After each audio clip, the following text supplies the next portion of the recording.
I'm going to start tearing apart some statements I heard that make absolutely no sense.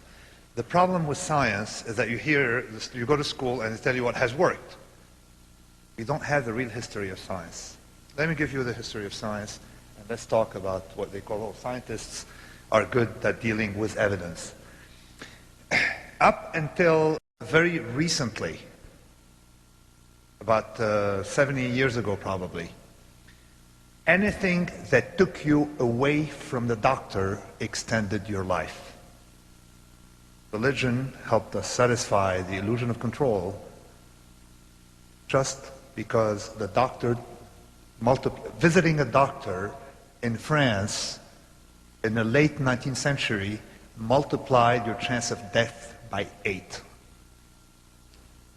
Going instead to a cathedral and praying, aside from the therapeutic effect, would take you away from the doctor.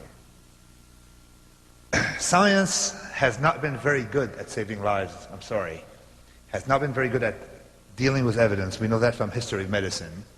And even today, I don't know if you know it, but today, people tell you, well, we live longer. We live longer in spite of the family doctor. We live longer because we can cure some traumatic things. We live longer because of sanitation. We live longer a lot of things. But we know from data that when hospitals have strikes and we suspend elective surgery, we don't live longer. We don't live less, okay? Second point about belief. There are two domains. One I call the holy and the other I call the empirical. Using terms made for the holy and applying them for the empirical doesn't make sense. But using empirical terms and applying them to what is not empirical, not observed, not observable, makes no sense.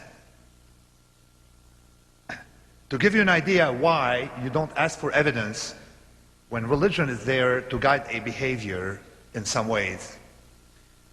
When you go to a movie and you're watching a scene and there's blood in the scene, okay? Do you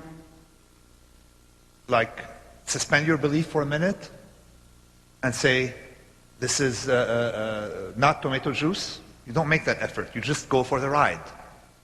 Anybody trying to analyze art in terms of science is a fool or an autistic person. Okay? But you don't analyze science in terms of art.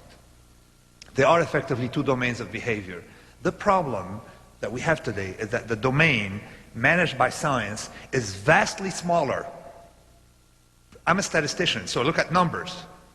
What we can manage by science, things that we do for which we have scientific evidence outside of papers, are very small.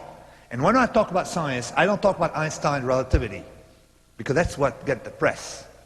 I talk about every day, how many papers do you have? You have millions of scientific papers, okay? Millions of things with false beliefs held in them. Science is a fight, not against a scientist, to convince a scientist, but it only improves when scientists die. Giving a bad name to religion because they can't prove or disprove their statements, okay, is using terms that are completely bogus when you have complete incompleteness of information. Finally, I repeat my point I made earlier about the mind abhors a vacuum. I'm citing Jan Elster. If you remove religion from our mind, what are you going to put in place? Tell me.